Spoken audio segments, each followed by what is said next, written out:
കർഷകന്റെ വാക്ക് കൃഷിയുടെ കൂട്ട്. കുട്ടനാട് FM 90.0 കർഷകന്റെ റേഡിയോ. കുട്ടനാട്ടിലെ പണ്ടത്തെ ഓണം. മലയാളികൾ സമ്പൽ സമൃദ്ധിയുടെ സൂചകമായി ആഘോഷിക്കുന്ന ഒന്നാണ് ഓണം. കള്ളവും ചതിയും പൊളിവചനവും ഇല്ലാതിരുന്ന ഒരു നല്ല കാലത്തിന്റെ സ്മരണകൾ നിറയുന്ന ദിനങ്ങളാണ് ഓണക്കാലം. പഴയ ഓർമ്മകളെല്ലാം മധുരമുള്ളവയായിരിക്കണമെന്നില്ല. എന്നാൽ ഓണക്കാലം എല്ലാവർക്കും ചെറുതായെങ്കിലും സന്തോഷം പകരുന്ന ഓർമ്മകൾ തന്നെയാണ് സമ്മാനിക്കുക. ആഹാരമായും പുതുവസ്ത്രമായും ഓണക്കളികളായും ബന്ധുക്കളുടെ വരവ് കൊണ്ടുമൊക്കെ സ്നേഹവും സന്തോഷവും നിറഞ്ഞ ഒരു അന്തരീക്ഷം എല്ലാവർക്കും ഓർത്തെടുക്കാനുണ്ടാകും. ആ മധുര അനുഭവങ്ങളെ ഓർത്തെടുക്കാൻ നാം ഓരോരുത്തരും ബോധപൂർവം ഒരുങ്ങാറുമുണ്ട് ഇപ്പോഴും. ഇന്നീ ഓണനാളുകളിലും പണ്ടത്തെ ഓണത്തെക്കുറിച്ചുള്ള ചില മായാത്ത ഓർമ്മകൾ നമുക്ക് കേട്ടാലോ?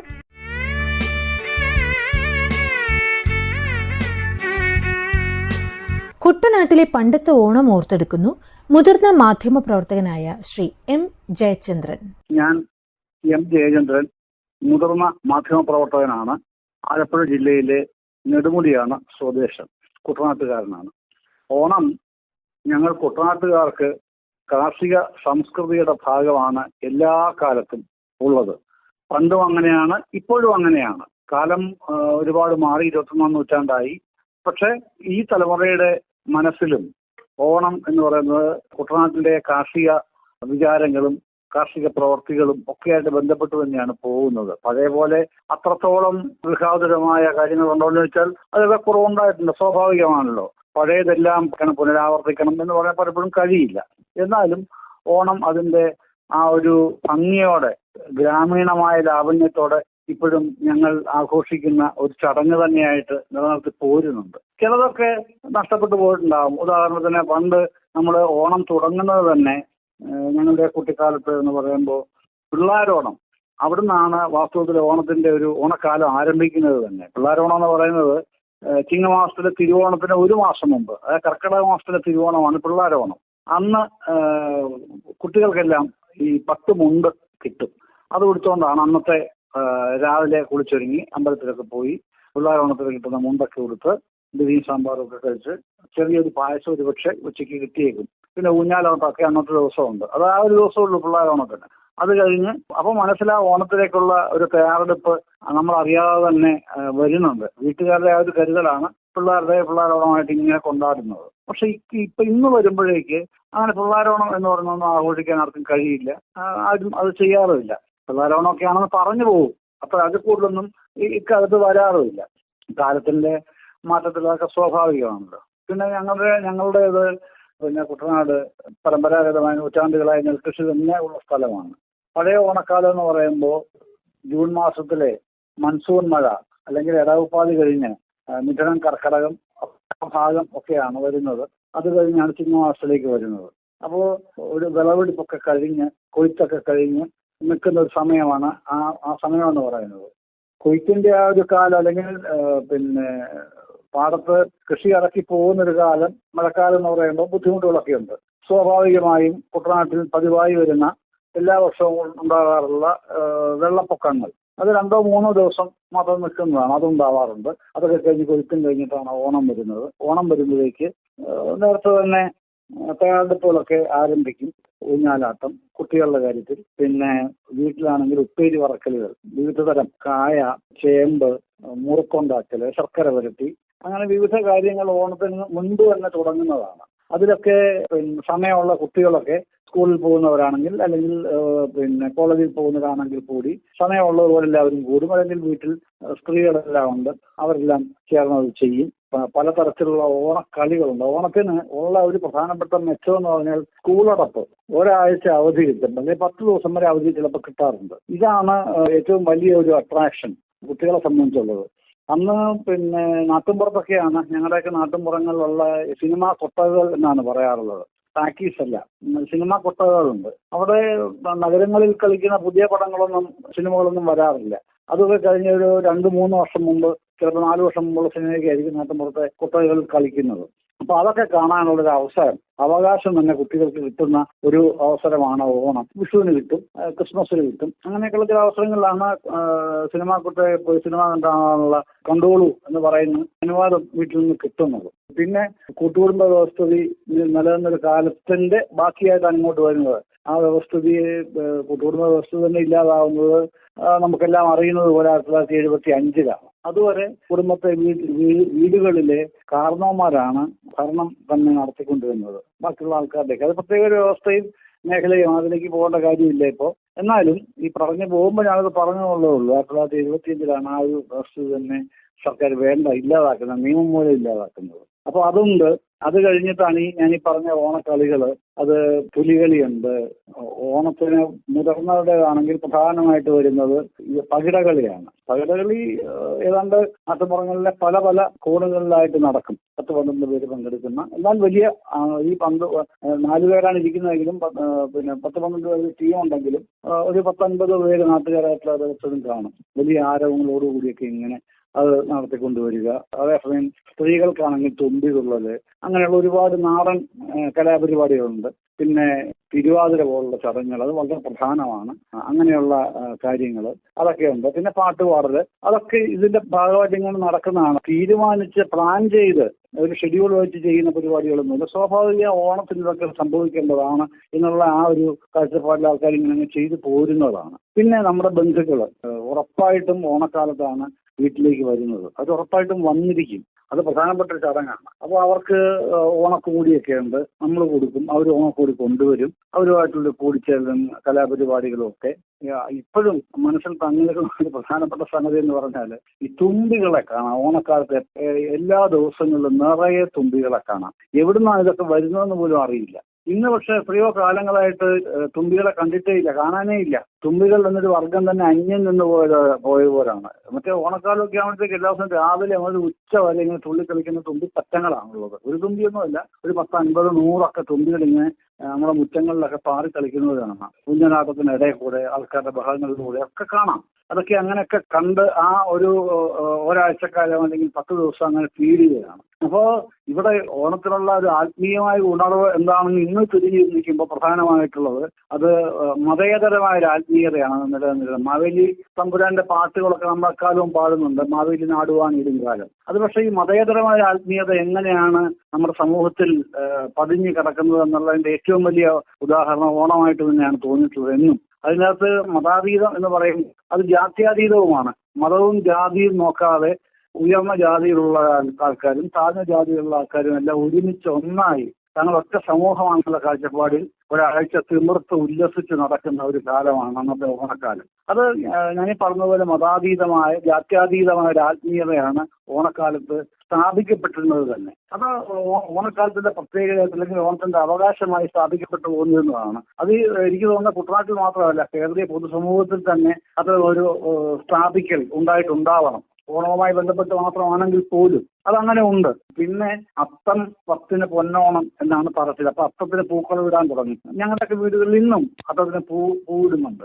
അത്തത്തിന് തുടങ്ങിയാണ് തിരുവോണത്തിന് തീരും. പക്ഷെ അന്നൊക്കെ അങ്ങനെയല്ല, ഇന്നത്തെ പോലല്ല. പിന്നെ കുട്ടികള് കൂട്ടായി ചേർന്ന് നാട്ടുമ്പുറങ്ങളിൽ അയൽവക്കത്തും കുറച്ചുകൂടെ ദൂരെ മാറിയും ഒക്കെ ചെന്ന് പൂ പറിച്ചുകൊണ്ടുവന്നാണ് പിറ്റേ ദിവസങ്ങളെ പൂ ശേഖരിച്ച് വെച്ചിട്ടാണ് പിറ്റേന്ന് പൂക്കളെ ഇടുന്നത്. തലേന്ന് പൂ പറിച്ച് വെച്ചിട്ട്. ഇന്ന് നമുക്ക് മാർക്കറ്റിൽ നിന്ന് വാങ്ങാൻ കിട്ടും. അന്ന് അങ്ങനെയല്ല. അന്ന് 4-5 പേരുടെ ഒരു സംഘമായിട്ട് നടന്ന് വേലിപ്പറപ്പിൽ നിന്നും പറമ്പുകളിൽ നിന്നും ഒക്കെ പൂ എടുത്തുകൊണ്ട് വരും. പ്രധാനമായിട്ടും തുമ്പപ്പൂ പോലുള്ള തുമ്പപ്പൂ ഒന്നും കാണാനേ ഇല്ല.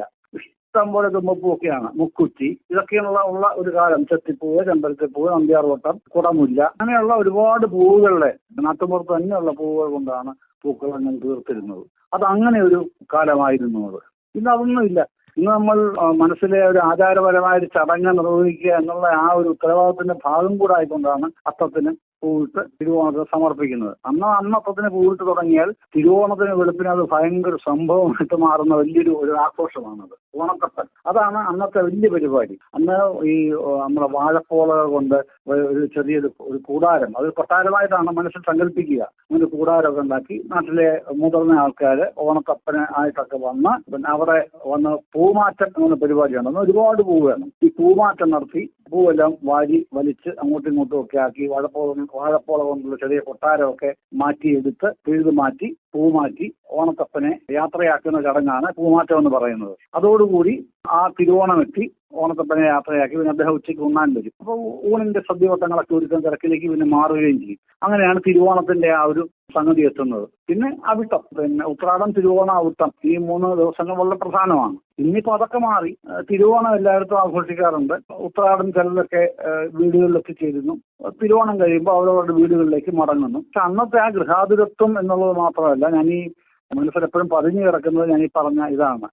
മതാതീതമായ, ജാത്യാതീതമായ ഒരു ആത്മീയത അത് നാട്ടിലെങ്ങും ആ 10 ദിവസം ആണെങ്കിൽ പോലും അതൊരു ഒരു ആ ഒരു പതിഞ്ഞു കിടക്കുന്ന ഒരു അനുഭവമാണ്. എല്ലാവരും ഒന്നിച്ചു നിൽക്കേണ്ട ആ ഉത്സവങ്ങൾ അതുപോലെ അധികമില്ല എന്ന് നമ്മളെ ഓർപ്പിക്കുന്ന ഒരു കാലയളവായിട്ട് തന്നെയാണ് ഓണം എന്നും കടന്നു പോകാറുള്ളത്. അതിന്റെ മാധുര്യം, ഈ തനിമ കുറഞ്ഞു പോയിട്ടുണ്ടെങ്കിലും അതിന്റെ മാധുര്യം ഒട്ടും ചോരാതെ ഇന്നും അതുപോലെ തന്നെ എല്ലാവരുടെയും മനസ്സിലുണ്ട്. പുതിയ തലമുറയുടെ മനസ്സിലും ഓണം എന്ന് പറഞ്ഞാൽ നമ്മുടെ ഈ ഹരിതാഭമായ ഗ്രാമത്തിന്റെ ചുറ്റിലും നമുക്ക് കഴിയുന്ന രീതിയിൽ പിന്നെ പുതിയ തലമുറയും ആഘോഷിച്ചു തന്നെ പോരുന്നുണ്ട്.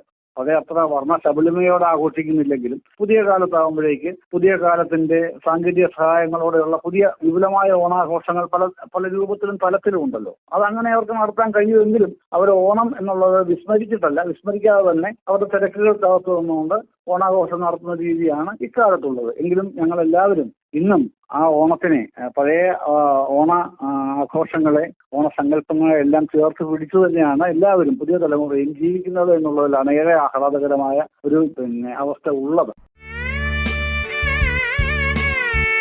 കാറും കോളും നിറഞ്ഞ കർക്കിടക മാസത്തിന്റെ അവസാനത്തോടെയാണ് ചിങ്ങം വന്നെത്തുന്നത്. പ്രതീക്ഷയോടെ ചിങ്ങമാസത്തെ കാത്തിരിക്കുന്ന കർഷകർ നിറഞ്ഞ നാടുകൂടിയാണ് നമ്മുടെ കുട്ടനാട്. ഞാറ്റുവേലയ്ക്ക് വിതച്ച വിത്ത് നശിക്കാതെ കാത്തിരുന്ന് ചിങ്ങം പിറന്നു കഴിഞ്ഞാൽ പിന്നെ അന്തരീക്ഷം തെളിഞ്ഞു, കൊയ്ത്തായി, മെതിയായി. അതിന്റെ ആവേശമാണ് പിന്നീട്. വിളവെടുപ്പ് ഉത്സവം കൂടിയാണ് ഓണക്കാലം. ഓണക്കാലത്തെ വിഭവസമൃദ്ധമായ സദ്യ കുട്ടിക്കാലത്തെ മറക്കാനാവാത്ത ഓർമ്മയാണ്. ആ ഓർമ്മകൾ പങ്കുവയ്ക്കുന്നു സാമൂഹ്യ പ്രവർത്തകനായ ശ്രീ KG ജഗദീശൻ. എൻ്റെ ബാല്യകാലത്തെ ഓണം ഒരുപാട് സ്മരണകളാണ് എന്നിൽ ഉണർത്തുന്നത്. ഓണം പ്രതീക്ഷയുടെയും മോഹങ്ങളുടെയും മോഹഭംഗങ്ങളുടെയും ഒക്കെ ഓർമ്മകളാണ് എന്നിൽ നിറയ്ക്കുന്നത്. ഏറ്റവും ആദ്യത്തെ ഒരോർമ്മ തന്നെ അടുക്കള ഞങ്ങൾക്കൊക്കെ സ്വാതന്ത്ര്യമുള്ള ഇടമായിരുന്നു, പ്രത്യേകിച്ച് ഞങ്ങൾ കുട്ടികൾക്ക്. എന്നാൽ ഓണത്തിന് വിഭവങ്ങൾ തയ്യാറാക്കുന്നതിന് വേണ്ടി അച്ഛൻ്റെ സാന്നിധ്യം അടുക്കളയിലുണ്ടാകും. അതോടുകൂടി ഉണ്ടാവുന്ന ഒരു നഷ്ടം ഈ സ്വാതന്ത്ര്യമാണ്, അടുക്കളയിലുള്ള ഞങ്ങളുടെ സ്വാതന്ത്ര്യമാണ്. അച്ഛൻ വലിയ അച്ചടക്കക്കാരനായിരുന്നു. അതുകൊണ്ട് തന്നെ വിഭവങ്ങൾ ഉണ്ടാക്കുമ്പോൾ കയറി ഇറങ്ങി നടക്കുവാനോ വിഭവങ്ങൾ ആവശ്യത്തിനെടുത്ത് കുറയ്ക്കുവാനോ ഒന്നും അനുവാദം ഉണ്ടായിരുന്നില്ല. എങ്കിലും ഞങ്ങൾക്ക് സന്തോഷമായിരുന്നു. മറ്റൊന്നുമല്ല, ഉപ്പേരികൾ, വിവിധ തരം ഉപ്പേരികൾ വറുക്കുന്നു. ഇന്നത്തെ കുട്ടികളെ പോലെ ദിവസവും ഉപ്പേരിയൊന്നും കാണാൻ കിട്ടുമായിരുന്നില്ല.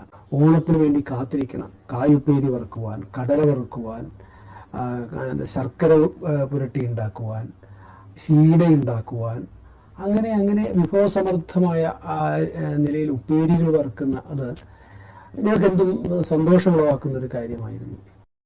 അതുപോലെ തന്നെ വിഭവസമൃദ്ധമായ സദ്യ. ഇന്ന് എല്ലാ വീടുകളിലും എല്ലാ ദിവസവും സദ്യ ഉണ്ട് എന്നുള്ളതാണ് ഒരു യാഥാർത്ഥ്യം. എല്ലായിടത്തും ഇല്ലെങ്കിലും ഭൂരിപക്ഷം സ്ഥലങ്ങളിലും ഇന്ന് ഭക്ഷണദാരിദ്ര്യമില്ലാത്ത കേരളത്തിൽ സമൃദ്ധമായി ഭക്ഷണം കഴിക്കുന്നുണ്ട്.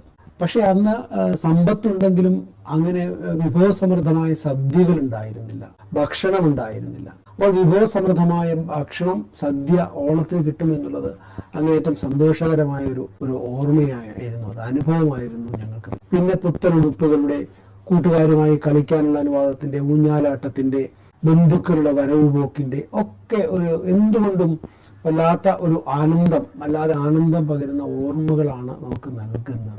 വീട്ടിലെ പുന്നെല്ല് കൊണ്ടുവരുന്നതിന്റെ ഓർമ്മയുണ്ട്. അത് ആ പുന്നെല്ല് കൊണ്ടുവരുന്നതിനോടൊപ്പം പാടത്ത് താറാവിനെ ഇറക്കും. അപ്പോൾ വേലുമാമൻ എന്നാണ് ഞങ്ങൾ വിളിക്കുന്നത്. വേലുമാമൻ വള്ളിക്കൊട്ട നിറച്ച് താറാമുട്ടയുമായി വരുന്നത് ചിങ്ങമാസത്തിലാണ്, ഈ ഓണവുമായി ബന്ധപ്പെട്ടാണ്. ഇങ്ങനെ ഒരുപാട് നല്ല ഓർമ്മകൾ ഓണത്തെക്കുറിച്ചുണ്ട്. എന്നാൽ ആ ഓണമൊക്കെ മാറിപ്പോയിരിക്കുന്നു. കുട്ടനാട്ടിലെ ഓണത്തിന്റെ മധുരസ്മരണകളിൽ വള്ളംകളിക്കും ഒഴിച്ചുകൂടാനാവാത്ത ഒരു സ്ഥാനമുണ്ട്. എത്ര ഓണം ആഘോഷിച്ചാലും നമുക്ക് പറയാനൊരു ഓണക്കഥയുണ്ടാകും. നിറം പിടിച്ച മനോഹരമായ ഓർമ്മകൾ. പ്രകൃതിയുടെ മനോഹാരിതയും ഏറ്റവും അധികം വർദ്ധിക്കുന്നത് ഈ ഓണക്കാലത്താണ്. ഓണക്കാല കൗതുകങ്ങൾ നമ്മുടെ ശ്രോതാക്കൾക്കായി പറഞ്ഞു തരുന്നു കൈനഗിരി ഗ്രാമപഞ്ചായത്തിലെ വികസനകാര്യ standing committee chairman Shri K A Pramod. നമസ്കാരം, എല്ലാവർക്കും ഓണാശംസകൾ. എന്റെ പേര് കെ എ പ്രമോദ്. ഞാൻ കൈനഗിരി ഗ്രാമപഞ്ചായത്തിന്റെ വികസന കാര്യ സ്റ്റാൻഡിംഗ് കമ്മിറ്റി ചെയർമാനാണ്. ഓണത്തെ കുറിച്ചുള്ള ഓർമ്മകൾ എന്ന് പറഞ്ഞാൽ നല്ല ഉടുപ്പും പിന്നെ വയറിറച്ച് ഭക്ഷണം കിട്ടുന്നു എന്നുള്ളതാണ് ഓണത്തിന്റെ ആദ്യത്തെ അച്ചീവ്മെന്റുകൾ. കുട്ടനാടൻ മേഖല എന്ന് പറഞ്ഞാൽ കുറേയധികം മഹാഭൂരിപക്ഷം വരുന്ന ജനങ്ങളും ദാരിദ്ര്യത്തിലേക്ക് താഴെ കഴിയുന്നവരും അല്ലെങ്കിൽ പട്ടിണിക്കാരും പട്ടിണിക്കാരും ഒക്കെ ആയിരുന്നു. കുട്ടനാടിനെ സംബന്ധിച്ചിടത്തോളം ഓണത്തിന്റെ ഒരു പ്രധാനപ്പെട്ട സംഗതി എന്ന് പറഞ്ഞാൽ വള്ളംകളികളാണ്. വള്ളംകളി എന്ന് പറഞ്ഞാൽ നെഹ്റു ട്രോഫി പോലെയോ അല്ലെങ്കിൽ ആറന്മുള ഉത്രട്ടാതി ജലോത്സവം പോലെയുള്ള വമ്പൻ വള്ളംകളികളല്ല. അല്ലാതെ ഈ ഓണത്തിന്റെ സമയത്ത് ഓണത്തിനും തിരുവോണത്തിനും പൂരുട്ടാതി വരെയുള്ള ദിവസങ്ങളിലൊക്കെ ഈ ചെറിയ കായലുകളിലും നാട്ടുതോടുകളിലും ഒക്കെ ഒറ്റത്തുഴ മുതൽ ഒരു 10-15 പേർ തിരിക്കാവുന്ന 15 തുഴ വരെയുള്ള വള്ളംകളി മത്സരം നടക്കും. നാട്ടിൻപുറത്ത് ഒരുപാട് ക്ലബ്ബുകളൊക്കെ ഉണ്ടായിരുന്നു. സ്പോർട്സ് ക്ലബ്ബ്, അതുപോലെ തന്നെ ടാഗോർ എന്നൊക്കെ പറഞ്ഞിട്ടുള്ള ക്ലബ്ബുകൾ, അതിൽ ചിലതൊക്കെ ഇപ്പോഴും ഉണ്ട്. ആ ക്ലബ്ബുകളൊക്കെ നടന്ന വള്ളംകളിയാണ് ഏറ്റവും പ്രധാനപ്പെട്ട ഒരു ആഘോഷം എന്ന് പറഞ്ഞത്. അത് കൂടാതെ ഇപ്പം കലാ സാംസ്കാരിക സമിതികളൊക്കെ നമ്മുടെ നാട്ടിൻപുറത്ത് ഇഷ്ടംപോലെ ഉണ്ടായിരുന്നു. ആ സമയം അവരുടെ ഒരു പ്രധാനപ്പെട്ട സംഗതി കോൽക്കളി കളിക്കുക. അതുപോലെ തന്നെ നമ്മുടെ ഈ ഓണത്തിന്റെ സമയത്ത് വാമനനും മാവേലിയും ഒക്കെ ആയിട്ട് ഒരുക്കി ഞങ്ങൾ പിള്ളേരെയൊക്കെ കൊണ്ടു നടക്കും. വീടിന്റെ മുൻവശത്തെല്ലാം കൊണ്ടുപോയി ഈ കോലുകളി അവരുടെ കൂടെ തന്നെ വാമനൻ മാവേലിയെ ചവിട്ടിത്താഴ്ത്തുന്ന രംഗത്തിന്റെ രംഗാവിഷ്കാരമൊക്കെ നമ്മുടെ കൊച്ചുനാളിലെ ഓർമ്മകളിലൊക്കെ ഉള്ളൊരു പ്രധാനപ്പെട്ട ഒരു കാര്യമാണ്. പിന്നെ നമുക്കുള്ള തിരുവാതിരകളി നമ്മുടെ നാട്ടിൻപുറത്തൊക്കെ ഒരുപാട്, എന്റെ വീടിന്റെയൊക്കെ പരിസരത്തൊക്കെ ഈ പെണ്ണമ്മ ചേച്ചി, സരസ്വമ്മ ചേച്ചി, കൊച്ചുമണി ചേച്ചി, വനജന്മ ചേച്ചി, സിജോമ്മ, കൈകളി ചേച്ചി, അങ്ങനെയൊക്കെ ഉള്ള കുറെ പിന്നെ ശാന്തമ്മ, അതൊക്കെ പറഞ്ഞത് കുറെ ആളുകൾ നന്നായിട്ട് ഈ തിരുവാതിര കളിയുടെ തിരുവാതിര പാട്ടും ഈ തിരുവാതിര പാട്ടുകളിൽ തന്നെ നടന്ന സംഭവങ്ങളൊക്കെ പാട്ടായിട്ട് ആവിഷ്കരിച്ച് തിരുവാതിര കളിക്കുന്ന സംഭവങ്ങളൊക്കെ ഉണ്ട്. ഇപ്പൊ കുമാരനാശൻ പള്ളയാറ്റിൽ ബോട്ടിൽ മുങ്ങി മരിക്കുന്നതിനെ കുറിച്ചൊക്കെയുള്ള പാട്ടൊക്കെ തിരുവാതിര രൂപത്തിലൊക്കെ അവതരില്ലേ. അത് തിരുവാതിരയുടെ വലിയ വൃത്തത്തിലാണ്. അത്രയും ആളുകളാണ് നമ്മുടെ ഒരു 10, 30, 40 വീടിന്റെ പരിസരത്തകത്തുള്ള അത്രയും ആളുകള് ആരെങ്കിലും ഒരാൾ കാണും, ഏതെങ്കിലും ഒരു സ്ത്രീ ആ തിരുവാതിര കൂട്ടത്തിൽ കാണും. തിരുവാതിര ഒരു ഭയങ്കരമായ നമ്മുടെ ഞങ്ങളൊക്കെ കൊച്ചുനാളിലെ ആസ്വദിച്ചതും ഞങ്ങളൊക്കെ ഇഷ്ടപ്പെട്ടിരുന്നുള്ള ഒരു വലിയ സംഗതിയാണ് തിരുവാതിര കളി. അത് വലിയ സംഭവമാണ് കൈകുത്തിക്കളി, തിരുവാതിര കളി. പിന്നെ ഈ കുടമൂതടി കൂടത്തിപ്പന്നെ എന്ന് പറഞ്ഞിട്ട് കുടമൂതല്, അതുപോലെ തന്നെ തുമ്പിതുള്ളല് ഭയങ്കര രസകരമായിട്ടുള്ള കാര്യം. കാരണം ഒരു ശാന്തമായ ആവേശത്തിലാണ് അതുകൊണ്ട് അവസാനിക്കുന്നത്. അപ്പൊ അങ്ങനെ തുമ്പിതുള്ളലുണ്ട്, പച്ചകളി, ഓടിപ്പിടുത്തം, അതൊക്കെ ഉണ്ട്. പിന്നെ കബഡി കളി, ഇതെല്ലാം നമ്മുടെ നാട്ടിൻപുറത്ത് വ്യത്യസ്ത ഗ്രൂപ്പുകളായിട്ട് തിരിഞ്ഞ് ഇതെല്ലാം ഒരേ സമയത്ത് നടക്കുന്നതാണ്. അത്രയും ആളുകളുണ്ട്. ഒരു സ്ഥലത്ത് വടംവലി ആയിരിക്കും. അപ്പൊ അങ്ങനെ ഓണം എന്ന് പറഞ്ഞാൽ ഭയങ്കര കളർഫുൾ ആയിട്ടുള്ള, അതുവരെയുള്ള ജീവിതത്തിന്റെ നിറവില്ലായ്മകൾ മുഴുവൻ മാറി നിറവും വർണ്ണവും ഒക്കെ കിട്ടുന്ന വലിയ കളർഫുൾ ആയിട്ടുള്ളൊരു സംഭവമാണ്. പ്രകൃതി പോലും ആ സമയത്ത് അങ്ങനെ ഒരുങ്ങിയിരുന്നു. ഇപ്പോഴത്തെ കാലാവസ്ഥ വ്യതിയാനത്തിന് ഇപ്പം മിക്കവാറും ഓണത്തിനൊക്കെ മഴയും ചിലപ്പോൾ വെള്ളപ്പൊക്കമൊക്കെ ആയിപ്പോ. 2018 മുതലൊക്കെ നമുക്കറിയാമല്ലോ, വെള്ളപ്പൊക്കത്തിലാണ് ഓണാഘോഷം ക്യാമ്പുകളിലൊക്കെയാണ് നടത്തിയത്. പക്ഷെ പണ്ട് കുറെ കാലം മുമ്പ്, ഒരു 10-25 കൊല്ലം മുമ്പ് വരെ അങ്ങനെ ഒരു പ്രവണതയില്ല. ഓണത്തിന് വളരെ അപൂർവമായിട്ട് മാത്രമേ ചിലപ്പോൾ മഴ പെയ്യാറുള്ളൂ. പക്ഷെ ഇപ്പം മഴയൊക്കെ അന്ന് മഴയൊന്നുമില്ല. പ്രകൃതി മൂലം അങ്ങനെ ഒരുക്കി നിൽക്കുന്നതായിട്ട് നമുക്ക് തോന്നുന്നു. അങ്ങനെ പിന്നെ അത്യാവശ്യം അന്ന് ഈ പൂക്കളം തീർക്കുന്ന പരിപാടിയൊന്നും അത്ര വിപുലമായിട്ടൊന്നുമില്ല. മത്സരത്തിന് മാത്രം പൂക്കളം തീർക്കുക എന്ന് പറയുന്ന പരിപാടി ക്ലബ്ബുകളുടെയൊക്കെ വാർഷികം നടക്കുക, അത് അതുപോലെ തന്നെ അന്ന് ഈ സാംസ്കാരിക പ്രഭാഷണങ്ങളും സമ്മേളനങ്ങളൊക്കെ ഓണത്തോടനുബന്ധിച്ചുണ്ടായിരുന്നെങ്കിലും അന്ന് ആളുകൾ ഇരുന്ന് കേൾക്കുമായിരുന്നു. അത് നിഷ്കളങ്കതയുടെ ഓണകാലങ്ങളായിരുന്നു. അതൊക്കെ ആർട്ടിഫിഷ്യൽ അല്ല, ഒന്നും കൃത്രിമമായിട്ടൊന്നും സംഭവിച്ചിരുന്നില്ല. എല്ലാം വളരെ ജെനുവിനായിട്ടും വളരെ പിന്നെ നാച്ചുറലായിട്ടും സംഭവിക്കുന്ന കാര്യങ്ങളായിട്ടാണ് തോന്നി. സ്ത്രീകളുടെ സൗഹൃദങ്ങൾ, പിന്നെ ബന്ധുക്കൾ വീട്ടിൽ വരിക, ബന്ധു വീടുകളിലേക്ക് പോവുക, ഇങ്ങനെയൊക്കെയുള്ള സംഭവങ്ങളൊക്കെ ഉണ്ട്. അപ്പൊ നാട്ടിൽ നമ്മുടെ 2-3 ദിവസത്തിൽ നമ്മുടെ ഓണാഘോഷം കഴിഞ്ഞാൽ, തിരുവോണവും കഴിഞ്ഞാൽ ചതയം കഴിഞ്ഞ് അന്ന് ശ്രീനാരായണ ഗുരു ജയന്തിക്ക് ജലഘോഷയാത്രയായിട്ടാണ് ഗുരുദേവന്റെ പ്രതിമ കൊണ്ടുവന്നിട്ട് വീടുകളിലേക്ക് വാതിക്കൽ കൊണ്ടുവന്ന് അതിന് കാലാർപ്പണം നടത്തി അവിടെ പ്രാർത്ഥനയും നാമജപവും ഒക്കെ കഴിഞ്ഞിട്ട് അന്നത്തെ ഉച്ചയൂണ് കഴിഞ്ഞിട്ടാണ് മിക്കവാറും അമ്മ വീട്ടിലും അല്ലെങ്കിൽ അച്ഛൻ വീട്ടിലും ബന്ധു വീടുകളിലേക്കും ഒക്കെ നമ്മളൊക്കെ പോയി. പിന്നെ അവിടെ 4ാം ഓണമൊക്കെ അവിടെ ആയിരിക്കും. അത് കഴിഞ്ഞിട്ടാണ് പിന്നെ വൈകുന്നേരം തിരിച്ചു വന്നിട്ട് പിന്നെ അങ്ങനെ ഒരു ഓണക്കാലം എന്ന് പറഞ്ഞാൽ വളരെ ഗംഭീരമായിട്ടുള്ള ഓർമ്മകൾ ഉള്ള ഓണക്കാലങ്ങളാണ് നമുക്ക് ഈ കുട്ടനാടൻ മേഖലയിലൊക്കെ ഉള്ളത്. കുട്ടനാട്ടിലെ ഓണത്തിന് പ്രത്യേക ഒരു ഭംഗിയുണ്ട്. കാരണം കരയിൽ മാത്രമല്ല വെള്ളത്തിലും ഓണാഘോഷം നടക്കുന്നു എന്നുള്ളത് വലിയ സന്തോഷമുള്ള കാര്യമാണ്. പിന്നെ ഓണത്തപ്പനുമായിട്ട് പിന്നെ വള്ളങ്ങളിൽ അത് വളരെ പണ്ട് തൊട്ടുള്ള ഒരു സംഭവമല്ല, കുറച്ച് കാലം മുമ്പ് തൊട്ട് തുടങ്ങിയാണ്. ഇപ്പം ചെറിയ ചെറിയ അവിടെ ഇവിടെയുള്ള ചെറിയ ക്ലബ്ബുകൾ ഓണത്തിന് മാവേലിയുടെ വേഷം കെട്ടിച്ച് വള്ളത്തിൽ തോട്ടുകളിൽ ഈ ജനനിബിഡമായിട്ടുള്ള തോട്ടുകരകളുണ്ടല്ലോ, അതിന്റെ നടുവിലൂടെ വരുന്ന തോട്ടിലൂടെ ഇങ്ങനെ മാവേലിയെ ഓണത്തപ്പനെ ഒരുക്കി വള്ളത്തിലിങ്ങനെ പോകുന്നൊരു കാഴ്ച തിരുവോണത്തലേന്ന് നമ്മുടെ പിള്ളേർക്കും ഇവിടെ ഒക്കെ നടത്താറുണ്ട്. അപ്പൊ പൊതുവിൽ പറഞ്ഞാൽ ഓണം എന്ന് പറഞ്ഞാൽ കൃത്രിമത്വമില്ലാത്ത നിഷ്കളങ്കമായ സത്യസന്ധമായ ആണ്ടിലൊരിക്കൽ പുതിയ ഉടുപ്പും വിശപ്പും അടക്കാൻ പറ്റുന്ന ഒരു മാനസികാവസ്ഥയിൽ ഇത്രയും സമ്മർദ്ദങ്ങളും സങ്കീർണതകളും ഇല്ലാത്തൊരു കാലത്ത് ഏറ്റവും നിഷ്കളങ്കമായി ഓണം ആഘോഷിക്കുന്ന ഒരു പ്രദേശനാട് കൈനഗിരി കവങ്കലം എന്നൊക്കെ പറയുന്ന സ്ഥലത്ത് ഓണമാണ്. ദുരിത നൊസ്റ്റാൾജിയ എന്നൊക്കെ പറയുന്നത് നമ്മളെ ശരിക്കും ഇപ്പോ വേട്ടയാടുന്നുണ്ട്. ഇങ്ങനൊരു കാലം ഇനി എപ്പോ വരും എന്നുള്ളതിനെ കുറിച്ചുള്ള ദുഃഖകരമായിട്ടുള്ള ഓർമ്മകൾ ഉണ്ട്. കഴിച്ചാൽ അങ്ങനെയാണ് ഞങ്ങളൊക്കെ കോഴി കഴിക്കാൻ പോകുന്നത്. ഞാൻ വാമനന്റെ വേഷം കിട്ടിയിട്ടുണ്ട്. പിന്നെ വാളൊക്കെ എടുത്ത് വീശുന്ന ഞങ്ങളുടെ ഒരു ശ്രീമുരുക കലാസമിതി എന്ന് പറഞ്ഞിട്ട് ഒരു ഗോപാലകൃഷ്ണൻ, ഒരു മനോഹരൻ, പിന്നെ വേറൊരു മനോഹരൻ ജില്ലത്തരത്തിൽ, അങ്ങനെ കുറെ പേര് ഗുരുനാഥന്മാരായിട്ട് ഇങ്ങനെ വരും. നേരത്തെ പറഞ്ഞ ആശാന്മാരെന്ന് പറഞ്ഞാൽ ഇവരിങ്ങനെ വരും. ഇവരിങ്ങനെ വന്നിട്ട് ഈ ഓണത്തിന് തൊട്ട് മുമ്പായിട്ട് 2-3 മാസക്കാലം അടുത്ത് പള്ളിക്കൂടത്തിൽ തിരിച്ചു വന്നിട്ട് ഞങ്ങളെ കേട്ട് കോലി കളിപ്പിക്കുക, ഉണ്ട് സഖി ഒരു കുലം മുന്തിരി വങ്ങിടുവാനായി ധാരണ കയ്യിൽ, അങ്ങനെയുള്ള പാട്ടൊക്കെ പാടിയിട്ടാണ് ഈ കോരൊക്കെ കളിപ്പിക്കുന്നത്. അതൊക്കെ ഭയങ്കരമായ ഞങ്ങളെയൊക്കെ ഒരുക്കി ഇങ്ങനെ നിർത്തിയിട്ട് വീടിന്റെ വാതിലെ കൊണ്ട് കോലി കളിപ്പിക്കുക, ഇങ്ങനെ മാവേലി വാമനൻ വേഷം കിട്ടിക്കുക, പിന്നെ രാജാവിനെ കണക്ക് വാട് വീശി വയറ്റി തെളിഞ്ഞൊരു ചേകവന്മാരെല്ലാം എന്തൊക്കെ പറഞ്ഞു തുടങ്ങിയിട്ടുള്ള പാട്ടൊക്കെ ഉണ്ട്. അപ്പൊ അങ്ങനെ ഭയങ്കരമായ എന്താ പറയുക, ശരിക്കും പറഞ്ഞാൽ അത്തം 10-ന് പൊന്നോണം എന്ന് പറഞ്ഞാൽ അത്തം മുതൽ 10 ദിവസത്തെ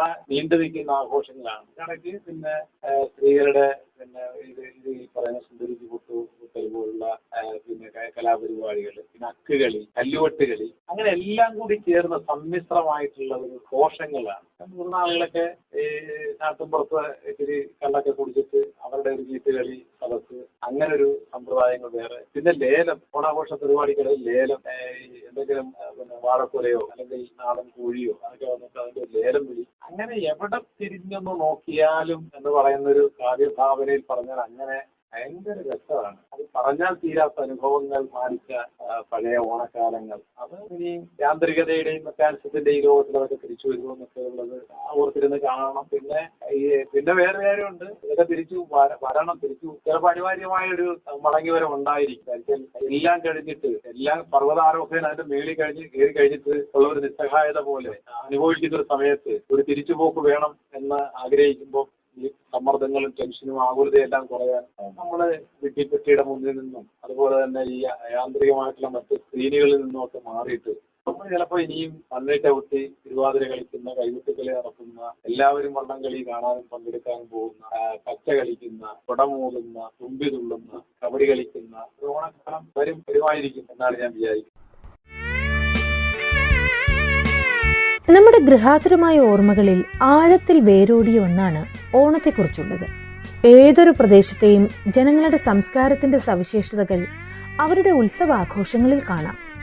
നാട്ടിലെ ആബാലവൃദ്ധം ജനങ്ങൾക്കും ഒരേപോലെ ആഹ്ലാദം നൽകുന്ന മറ്റേതൊരു ഉത്സവമാണ് നമുക്കുള്ളത്? കേൾക്കാം. കുട്ടനാട് താലൂക്ക് ലൈബ്രറി കൗൺസിലിന്റെ സെക്രട്ടറിയായ ശ്രീ KG മോഹനൻ പിള്ളയുടെ ഓർമ്മകൾ.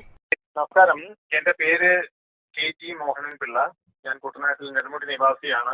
കുട്ടനാട് താലൂക്ക് ലൈബ്രറി കൗൺസിലിന്റെ സെക്രട്ടറിയാണ് ദീർഘകാലമായി. എന്റെ ഓർമ്മയിലെ കുട്ടനാട്ടിലെ പഴയകാല ഓണാഘോഷം എന്നത് ഏതാണ്ട് 60 പതിറ്റാണ്ടിനപ്പുറമുള്ള ഒന്നാണ്. സത്യസന്ധമായി വിലയിരുത്തിയാൽ ഇന്നത്തേക്കാൾ വളരെയേറെ കൃത്യമായിരുന്നു അക്കാലത്തെ ഓണം എന്ന് പറയാം. അതിന്റെ പ്രധാന കാരണമായി കാണുന്നത് ആ കാലഘട്ടത്തിലെ ജീവിത പ്രയാസങ്ങൾ തന്നെയായിരുന്നു. ആ ബുദ്ധിമുട്ടുകളുടെ നടുവിൽ വരുന്ന ഓണത്തിന് കൃത്യത കൂടിയത് ആരെയും അത്ഭുതപ്പെടുത്തുന്നതല്ല. ബഹുഭൂരിപക്ഷത്തിന്റെയും ജീവിത പ്രാരാബ്ധങ്ങൾ, ആ ബുദ്ധിമുട്ടുകളിൽ വരുന്ന ഓണം അവർ ജീവിതത്തിലെ തന്നെ ആഘോഷമാക്കി എന്നതാണ് സത്യസന്ധമായി വിലയിരുത്തുമ്പോൾ നമുക്ക് കാണാൻ കഴിയുന്നത്. നാടാകെ ഊഞ്ഞാലുകളിട്ട് ചുറ്റുവട്ടത്തുള്ള ആബാലവൃദ്ധം ജനങ്ങളും ഒരു വീട്ടുമുറ്റത്ത് അല്ലെങ്കിൽ സൗകര്യപ്രദമായ ഒരു സ്ഥലത്ത് ഒത്തുകൂടി ഊഞ്ഞാലാടിയും തുമ്പിതുള്ളിയും കുടമൂതിയും പകിട കളിച്ചുമൊക്കെ 2-3 ദിവസം എല്ലാം മറന്ന് ആഘോഷിച്ചു പോന്നു. ചിലർ ഇതൊരു ആഘോഷമാക്കി യാത്രകൾക്കും സമയം കണ്ടെത്തി. പൂക്കളം എല്ലാ വീടുകളിലും കാണാമായിരുന്നു. നാടൻ പൂക്കൾ കുട്ടികൾ വീടുകളും തൊടികളും കയറി ഇറങ്ങി പറിച്ചുകൊണ്ടുവന്ന് തയ്യാറാക്കുന്ന പൂക്കളങ്ങൾ. അന്നത്തെ അപൂർവ ഭവനങ്ങളിൽ മാത്രമായിരുന്നു സമ്പന്നത എത്തി നോക്കിയിരുന്നത്. തൊഴിൽ ചെയ്യുന്നവർക്ക് കന്നുപൂട്ടലിനും ചക്രം ചവിട്ടുന്നതിനും വരമ്പ് വാരുന്നതിനും കള നീക്കുന്നതിനും കൊയ്ത്തു നടത്തുന്നതിനുമെല്ലാം കൂലിയായി നെല്ല്, തേങ്ങ വെട്ടുന്നവന് കൂലിയായി തേങ്ങ. പക്ഷേ ഈ ഉൽപ്പന്നങ്ങൾ കൊടുത്താൽ വള്ളങ്ങളിലും മറ്റും വീട്ടുപടിക്കലെത്തുന്ന വിവിധ വാണിഭക്കാർ ധാന്യവും നാളികേരവും മുട്ടയും ഒക്കെ വാങ്ങി സംസ്കരിച്ചതും അല്ലാത്തതുമായ വിഭവങ്ങൾ, നിത്യോപയോഗ സാധനങ്ങൾ തുടങ്ങി എല്ലാം നൽകുമായിരുന്നു. അന്നത്തെ അമ്മമാർക്കും സ്വന്തമായി ചില സമ്പാദ്യങ്ങൾ ഉണ്ടായിരുന്നു. ഒന്നുകിൽ 2 പശു, 4 ആട്, 10 കോഴി, ഇങ്ങനെ പലതും. ആ ബുദ്ധിമുട്ടുകളുടെ നാളാണ് ഞാൻ മുൻപ് പരാമർശിച്ചത്. അന്ന് ഈ ആഘോഷങ്ങൾ നടക്കുന്ന ഭവനങ്ങൾ കർഷകന്റെ ആവട്ടെ, തൊഴിലാളിയുടേതാവട്ടെ, പിന്നോക്കക്കാരൻ്റെതാവട്ടെ, ഏതെന്നും നോക്കാതെ എല്ലാവരും അവിടെ ആഘോഷിക്കുവാൻ കൂടിച്ചേരുമായിരുന്നു, വിലക്കുകൾ ഏതുമില്ലാതെ. ഇന്ന് സമ്പന്നതയുടെ ഓണമാണ്. കൃത്രിമത്വവും വാണിജ്യവും ധാരാളിത്വവും എല്ലാം കൂടിക്കലർന്ന ഓണം. കാലം ഇത്രയും മുന്നോട്ട് പോയിട്ടും പഴയ കൃത്യത ഇപ്പോഴത്തെ ഓണാഘോഷങ്ങൾക്കുണ്ടോ എന്ന് സംശയം. കോടികളുടെ വ്യാപാരം ലക്ഷ്യമിടുന്ന കച്ചവട ത്വര, വിലയ്ക്ക് വാങ്ങുന്ന പൂവ്. അന്ന് കാലത്ത് ഒരു ഓണം കഴിഞ്ഞാൽ ഊഞ്ഞാലിന് തയ്യാറാക്കിയ പ്രത്യേകം കയർ സൂക്ഷിച്ചു വെച്ച് വർഷങ്ങളോളം ഊഞ്ഞാലിടുമായിരുന്നു. ഇന്ന് റെഡിമെയ്ഡ് ഊഞ്ഞാൽ, റെഡിമെയ്ഡ് പൂക്കളം, എന്തിന് മഹാബലിയെ പോലും എത്ര ആക്ഷേപകരമാക്കിയിരിക്കുന്നു നമ്മുടെ കച്ചവട ത്വര. പണ്ട് കാലത്ത് ഏവരുടെയും മനസ്സിലാണ് മാവേലി, അവരുടെ ചിന്തയ്ക്കും ഭാവനയ്ക്കും ഒത്ത മാവേലി. ഇന്നോ മാവേലി നാടുവാണിടും കാലം മനുഷ്യരെല്ലാരും ഒന്നുപോലെ ആമോദത്തോടെ വസിക്കും കാലം കള്ളവുമില്ല ചതിയുമില്ല എള്ളോളമില്ല പൊളിവചനം. ഇന്നോ? ഇതാണ് നാം വിലയിരുത്തേണ്ടത്. നന്ദി. ഇന്നിവിടെ കാലത്തിന്റെ മാറ്റത്തിനൊപ്പം ഓണത്തിന്റെ രീതികളും മാറി. ഓണത്തിനായി ഒരുങ്ങുന്ന തലമുറയ്ക്കും മാറ്റം വന്നു. അതനുസരിച്ച് ഓണാഘോഷങ്ങൾക്കും പഴയതിൽ നിന്ന് വളരെയധികം മാറ്റം വന്നു. ശബ്ദായമാനമായ നഗരത്തെക്കാളും ആഘോഷങ്ങൾ താരതമ്യേന ശാന്തമായിരിക്കും നമ്മുടെ നാട്ടിൻപുറങ്ങളിൽ. എങ്കിലും പൂക്കളവും സദ്യയും മാവേലിയും ഒക്കെയായി ഓണം ഇന്നും മാറാതെ നിൽക്കുന്നു മലയാളി ഉള്ള ഇടങ്ങളിൽ. എല്ലാ പ്രിയപ്പെട്ട ശ്രോതാക്കൾക്കും സമ്പൽ സമൃദ്ധമായ